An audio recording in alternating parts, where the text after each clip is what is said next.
बाबा जी चंपापुर के सीमान पर से चंपा बस्ती पर पहुंचे।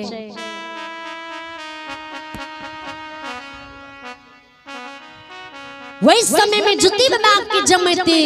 बहन की सलखी नौरी मांझे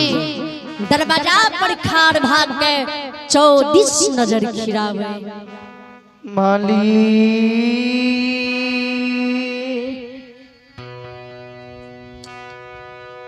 या जगई नजरिया नौरी राखी ज्योति बाबा पर नौरिया ज्योति बाबा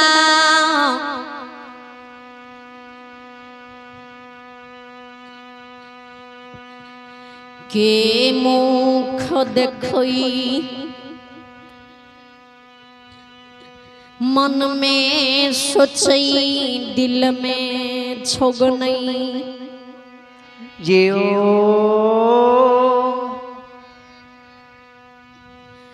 जिये जोगिया के सकल सूरत लागई छै जे हमरे महारानी खे ज्योति बाबूर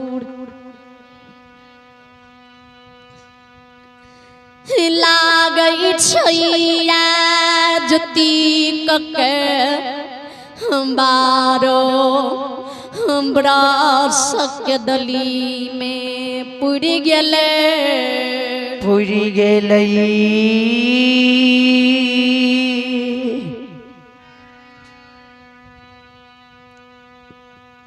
जी आज ज्योति बाबू लागे एक दिल्ली से लौट के जन्म भूमि के जा रही है। सेनती खबर जाकर हवेली में महारानी के सुनाल जा और महारानी से जोगी के मुलाकात करवाल जा जे ई जोगी जमत के ज्योति भैया छीड़ा की नहीं छे।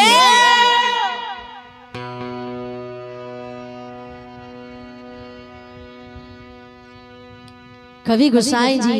तुलसीदास जी ने मानस में दृश्य लिखी है कि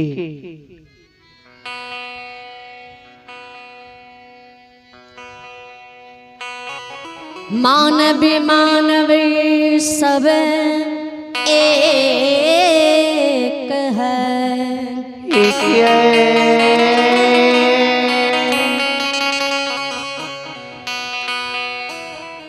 मानव में है कुछ भेद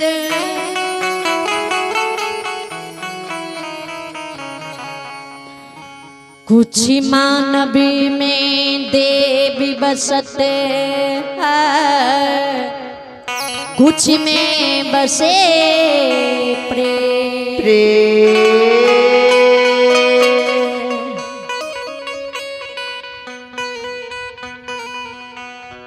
परमात्मा सब मानव के एक समान सृजने है जी। एक शरीर दो हाथ दो पांव एक जीव दो आंख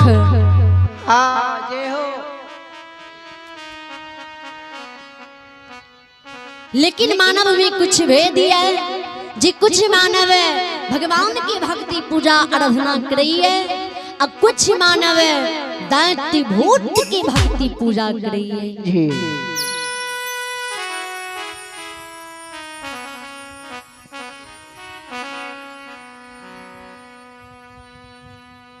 नौरी दरबार मार के भवन जाए अजमत रानी जे प्रसूति की दर्द में सुगाल रहे दर्द लाग के बेचैन रहे लाली से जी पलंग पर काने और सिर के उठा उठा के पटके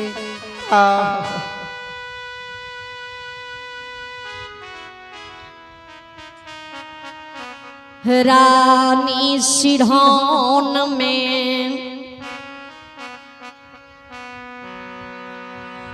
नौरिया सजा रानी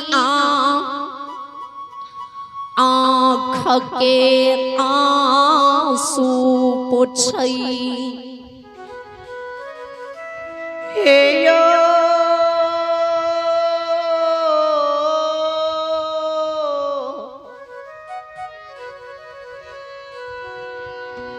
परिमात्मा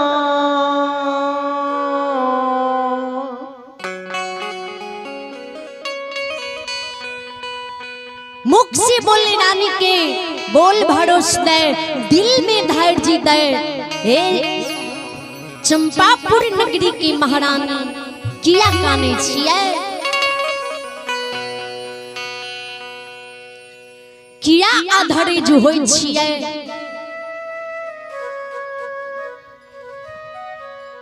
धैर्य बांधू आधरे जी नहीं होबू जी भगवान अहाँ की दुख दिलक है वो भगवान जरूर अहाँ की दुख कहे ले जी यहाँ गलती कर लिए वही गलती की जब अहाँ के एहसास है तो भगवान जरूर अहाँ की दुख दूर कर जी मानव संसार में रानी गलती करिए वही मानव की जो गलती के एहसास हुई है तो वही मानव की गलती परमात्मा जरूर माफ कर दी है। जी मानव गलती करके भी गलती के एहसास नहीं हुई है चढ़ बैठ के बोल रही है तो भगवान ओकरा नहीं छोड़ी जी ने कहियो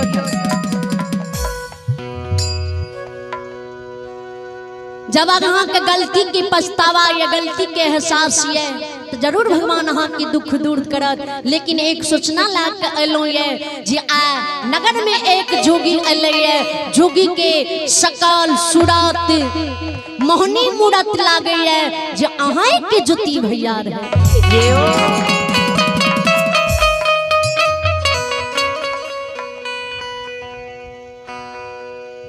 यहाँ तो अपना भैया के पहचाने छिए ने जाओ यार यहाँ अपना भैया के पहचान लेबे भैया से गलती के क्षमा मांग लेबे भैया के जो सम्मान पूर्वक भवन के बुला लेबे भैया के जे सेवा करबे तो जरूर अहाँ के भैया अहाँ के दुख दूर कर दे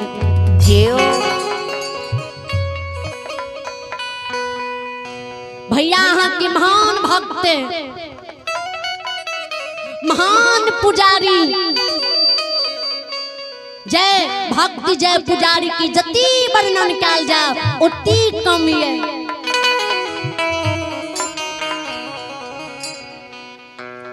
नौरी बानी जमित्रानी सुने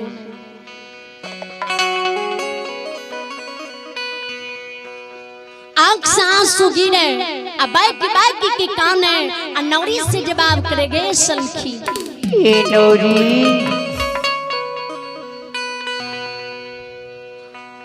अगनी लहरिया के समान शरीर में हमरा दर्द होई छै दोनों पाँव के ऊपर में खार नहीं भा पावै छियै लाठी सहारा से जो खड़ा होई के कोशिश करै छियै जमीन पर धर फराक गिर जाइ छियै एको डेग हमरा बुलल नहीं जाइए आगे खोना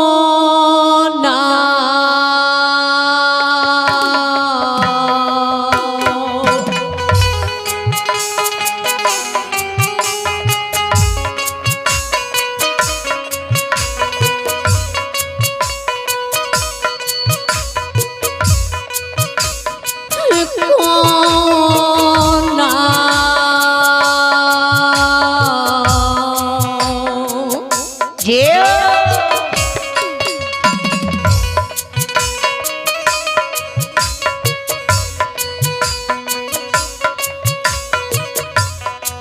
हे गए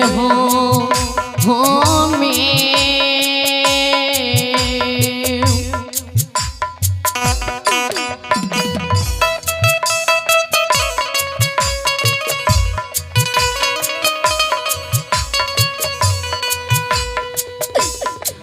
आगे छई होई गए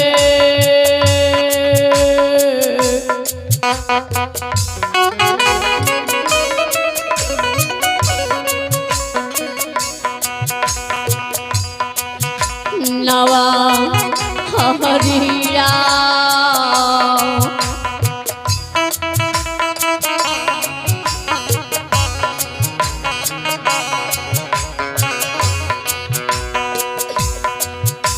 गंजाई बारिश जोगी के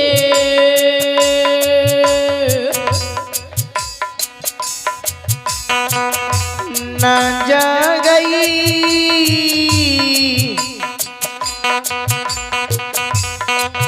न जदी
जाओ जाओ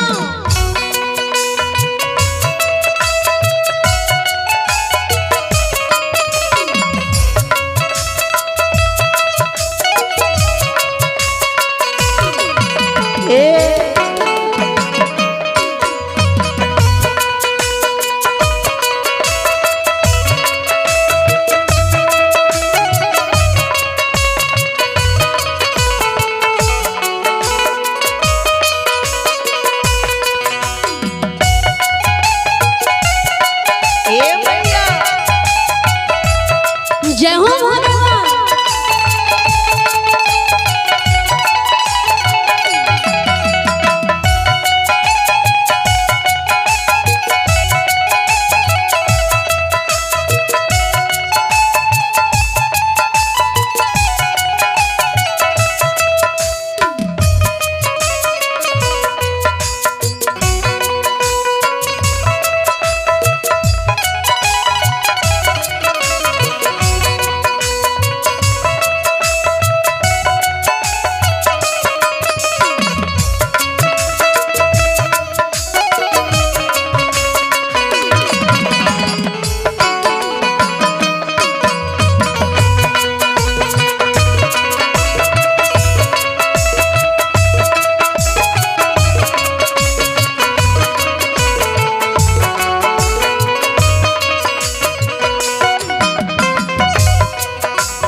ये देखल जा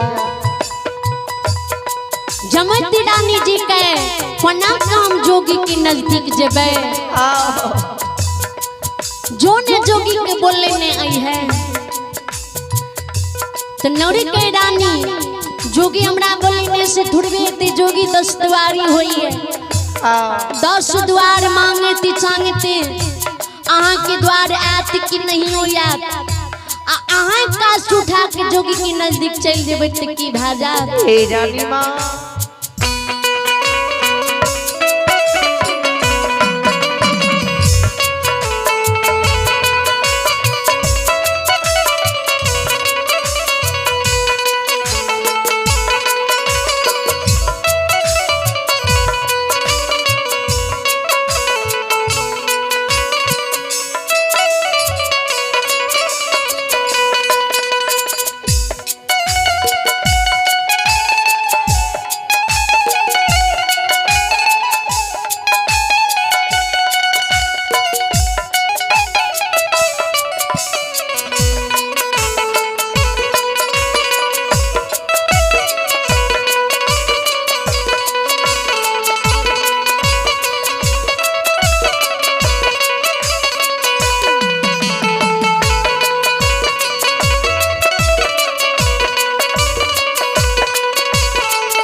जुती बाबा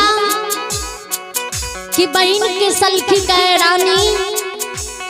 आहा आधड़े जिन्ने होबू हम आहा के सहारा बन जाब हम आहा के जोगी तक ने जाब जमत रानी नौरी बानी सुने एक हाथ में लाठी के सहारा ले और दोसर हाथ सलखी के कन्हा पर दाके सलखी नौरी के सहारा ले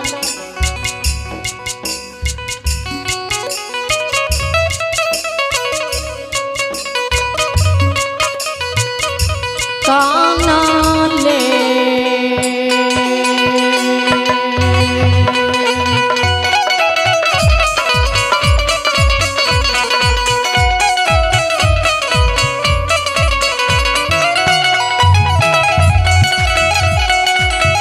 ये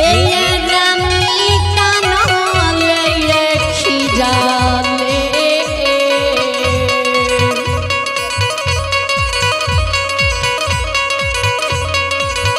ये जाय छइए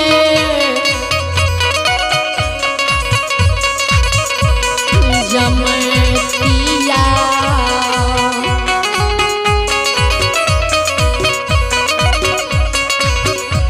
ये अंजलिया जोखी बाबा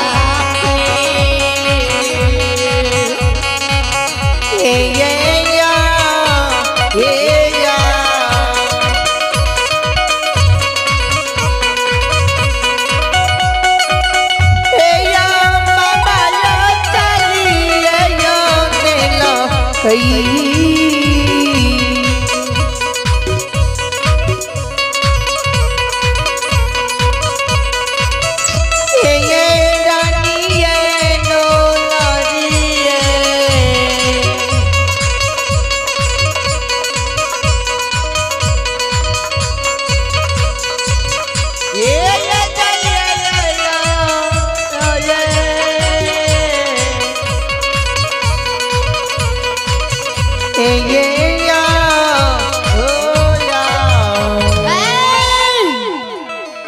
श्रोता भगवान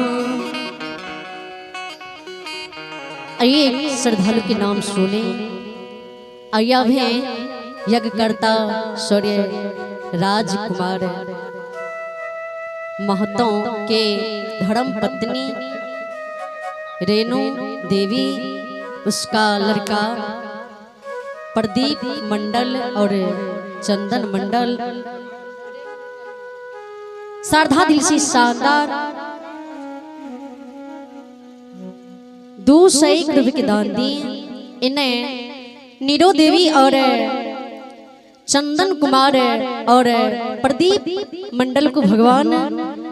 लंबी मर्दी बल बदिक दिया की भंडार दी परमात्मा सदा सुखी रखी बाबुल भंडारी भंडारी की बरक्की जय हो दानी दाता की जय हो। हाँ यहाँ पे ललन महतो की पोता सत्यम कुमार और शिवम कुमार, इनके और शिव भगवान के दरबार में सार्धक साथ 105 रुपया की दानी। जय हो दानी के समस्त परिवार की जय हो। बोले बोले सच्ची दरबार की जय।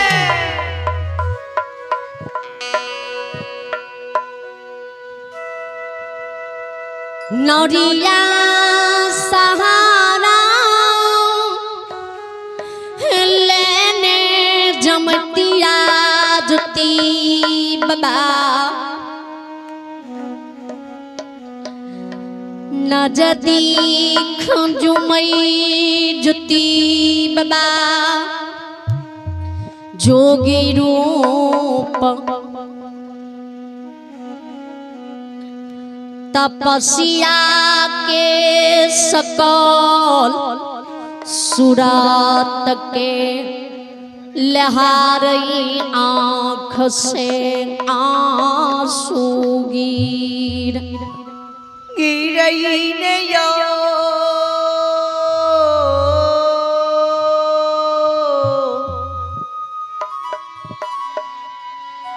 ओ परिमात्मा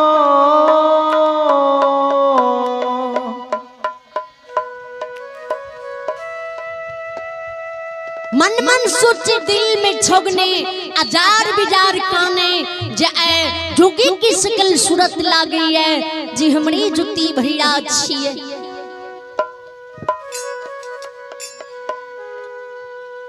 जुती बाबा जी